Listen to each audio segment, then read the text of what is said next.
The Oasis Townsville is the home base for the veteran community. Our community centre is a place where veterans, along with their families and friends, can gather to engage in activities of mutual interest, seek guidance from the team on integrating into the Townsville community, or simply unwind with a coffee from Dirty Boots Cafe. Introducing Homebase, a compelling podcast series by the Oasis Townsville and sponsored by Rotary Mudingborough, which delves into the inspiring stories of veterans and their families as they navigate life after service. Hosted by Steve and Angie, this podcast sheds light on the challenges faced during transition and the remarkable ways in which guests have found purpose in civilian life. Through personal narratives and candid conversations, Homebase offers valuable insights, support, and hope for those embarking on a similar journey. Join us as we explore resilience, determination, and triumph in the face of adversity. Angie is the executive leader of the Oasis Townsville and commenced in April 2021. Angie has 25 years experience working in the community mainstream sector and over 20 years experience in leadership roles. Angie is very passionate about helping people and making a difference. Angie feels very privileged to be leading the Oasis Townsville and changing lives of the veteran community. Steve is a part of the service delivery team and served in the Air Force for 10 years and has experience working in community services. Steve's motivation sits with helping veterans and their families find their place and purpose in the civilian world, while also sharing stories of those who have lived the transition process via the podcast Homebase. Steve loves talking sport, and if you can beat him at table tennis, he'll shout you a coffee. Discover Dean's fascinating journey from the front lines to the forefront of supporting veterans and first responders. In this episode, Dean explains how his own personal experience through Army and corrections have shaped his passion to provide support, understanding, and a pathway to healing for those who have served our country and are now facing their own battles behind bars. Welcome, Dean, a frequent friendly face out here at the Oasis. Thank you for joining us on our podcast. Thank you for the invitation. Awesome, mate. So take us back to young Dino joining up the Army. Yeah, so it was quite a long time ago. I was originally born in a small place called Marrickville in Sydney. I lived in Redfern, Newtown, all the really nice spots in Sydney. And then we moved to Blacktown out in the western suburbs when I was about 7 years old. We were one of 5 houses in that environment. And of course, back in that time, we had a TV, but we used to have to hide it when the TV licence guy came around, because way back in those days, you need a licence for a TV. And one thing that really enthralled me was as the Vietnam War, because we know it didn't conclude till 1974. And so I used to come home from school when I wasn't at work, and I'd watch clippings of the war. And I remember one of the Governor-Generals passed away, and I seen the parade for his funeral, and I felt, there's a lot of pride in that, and that's probably where I'd like to be. I'd like to go off and join the Australian Army. Wasn't great at school.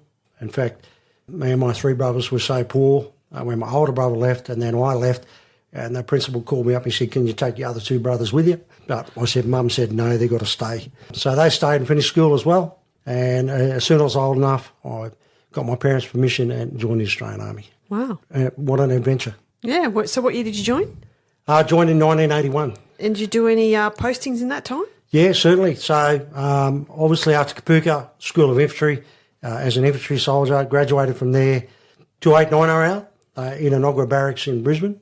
And from there, I left to go to the School of Infantry. I spent 5 years at the School of Infantry. So I spent nearly 10 years in 89, and then down to the school for 5 years. Then I was posted to the dirty dust of Townsville. That's all I'd ever heard about the place. I was actually posted to Jazeen Barracks. Oh, to wow. the Army Reserve Unit, and it was the first time I'd actually worked with a female soldier in my career. So there were a lot of quick changes working with Army Reserve and a female soldier. So I spent a year at 31 RQR. Then I moved over to 2RR, where I spent 5 years at 2RR. And my last posting was to the Combat Training Centre when it was being raised at Laverack Barracks. So nearly, including the Army Reserve time when I got out, transferred to the Army Reserve, 26 years. Wow, what an incredible journey. And so towards the end of your service, what triggered you to get out?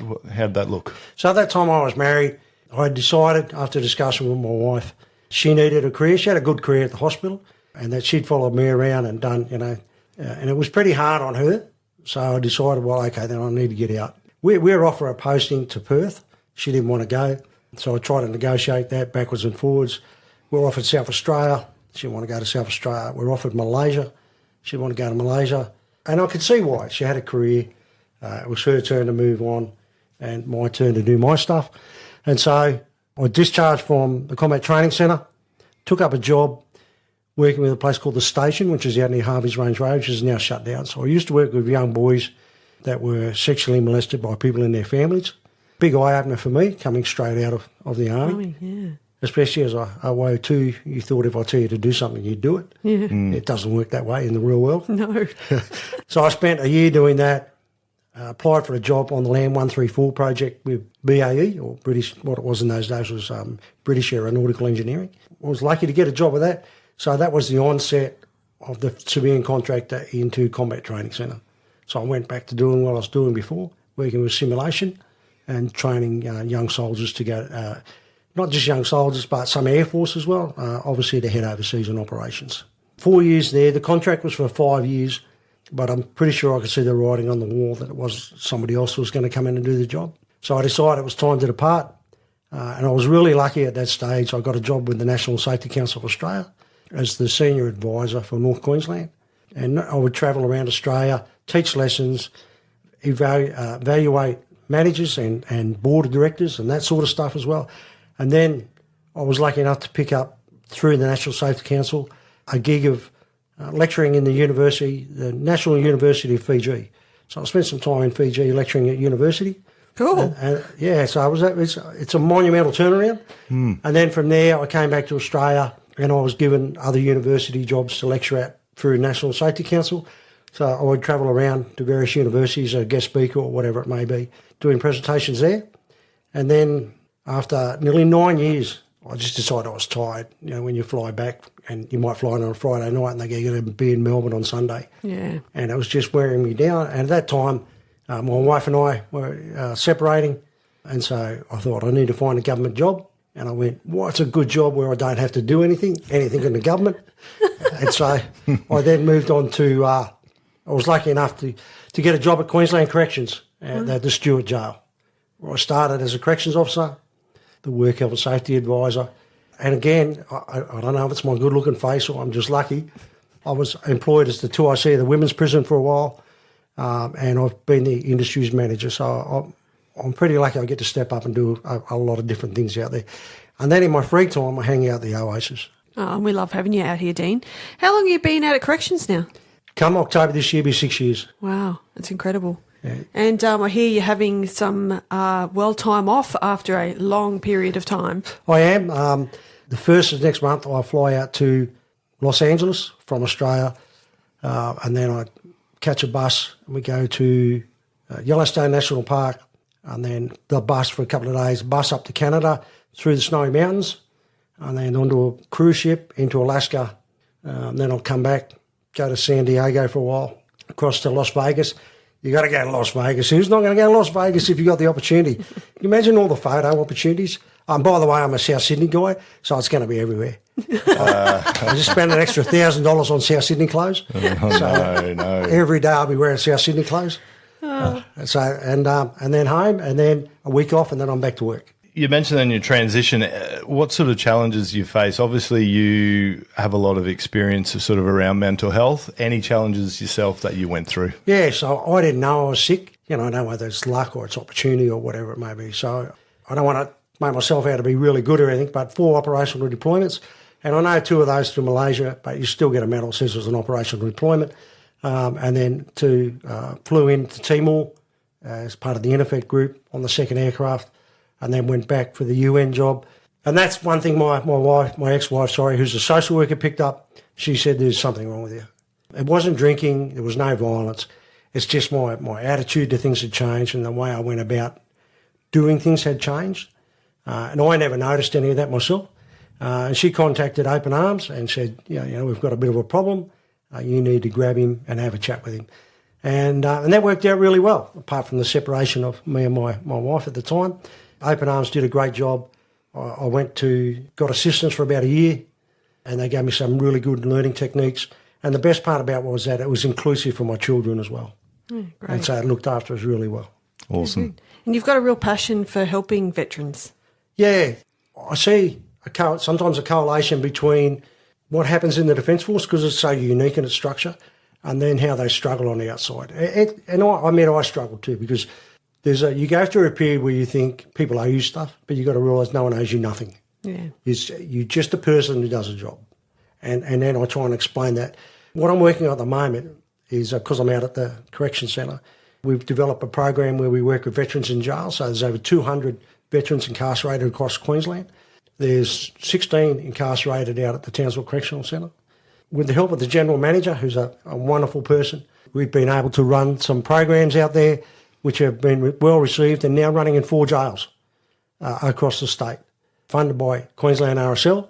Those sort of things have been absolutely brilliant. As we spoke about coming in, we're also going to look at running a puppies program out there, assistance dogs, not just for veterans, but all first responders as well. Excellent. So we're asking all our guests this question, Dean. What advice would you give your younger self? I would say don't make decisions when you're angry, because you will regret it later on in life. The decisions that you make must be thought through. We all get angry, but you need to walk away, calm down, don't make the decision that day, and then come back and go, is that the right decision I need to make? Because I find, you may not believe this, that the majority of the people in prison aren't bad people. They've made a stupid decision in a split second, which has ruined their life. And so I then transgress that into the community, and I look through the community and I go, if you would have just thought about that, stop, think, process, then you wouldn't be in the trouble we're in now. Yep. Also, goal setting. When you're young, set some goals in your life. We all want to be millionaires, but make sure they're realistic as well. Yeah. And I've learnt that now. Obviously, getting divorced, I had to start all over again, buy a new house. And when you're sitting there, you go, what do I want to do? What do I need to achieve so that I can live a life? Yep. And I was really lucky. I paid my house off in 7 years. I did all that sort of stuff because that was a goal I set. And that was another learning curve. You can't go out on the grog, eat KFC every night.